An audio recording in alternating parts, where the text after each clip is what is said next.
When you ban a book, you run the risk of erasing history. That's a core concern for our next guest, Crystal Echohawk, an enrolled member of the Pawnee Nation of Oklahoma. An advocate for the rights of Native Americans, especially Native children, she led the largest public opinion research project ever conducted for and about Native Americans. Crystal Echohawk is the founder and CEO of Illuma Native. Crystal Echohawk, nice to have you. Thanks for talking with me. Thanks for having me, Soledad. Let's begin by talking about the Reclaiming Native Truth project. It was a $3.3 million research project that really examined what are the dominant narratives and perceptions that Americans hold from all backgrounds about Native Americans, including key institutions like the government and media and other sectors, and how do those dominant narratives and perceptions impact the way Native peoples are treated in this society. I'm afraid to ask for the results because I feel like I can guess at some of them. So part number one. Number one finding was that erasure is really the greatest threat that Native Americans face, and upwards to 80% of Americans know little to nothing about Native peoples. And if you don't live in proximity to a reservation, a lot of Americans aren't even sure if Native Americans exist anymore.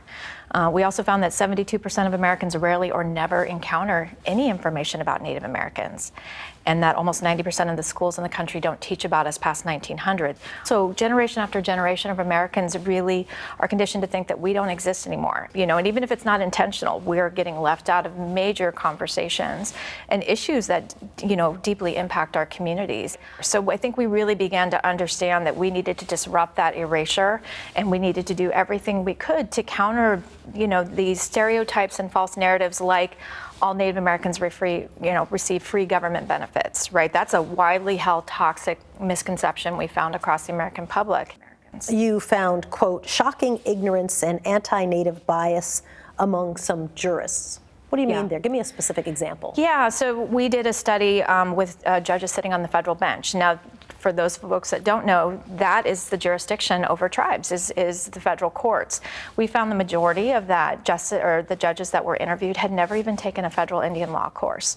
So that's like a judge presiding over a case dealing with issues on contract law who had never taken business or contract law, yet that person is rendering decisions on that case. And just seeing that the bias already coming in to those judges that either, again, because they don't know anything, or two, they're kind of pulling in stereotypes about tribes and other things that really affect decisions that are being handed down in the courts today. What's the implication of that?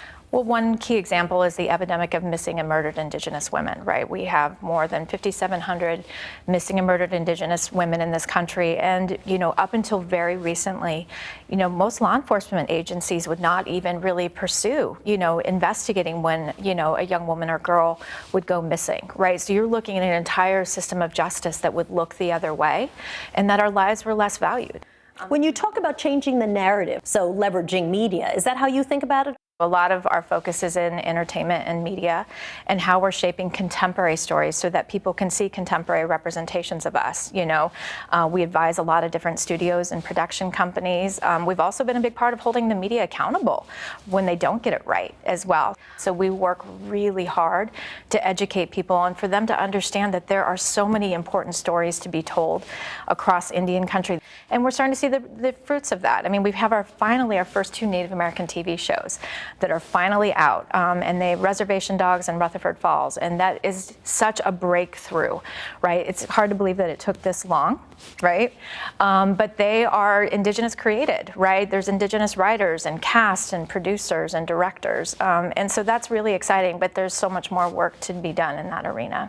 Has there been a cost to you? I think absolutely. And I think that there's times when you walk into that and the level of dehumanization that either that erasure or racism, and I think it does take a toll, but I think it's also the same thing. We're resilient, we're fighters, we get up every day to make the changes that we need to see and to ensure that our communities can thrive and that our children and our women and everyone are protected. Crystal Echohawk, so nice to have you. Thanks for talking with me. Thank you so much, Soledad. You bet.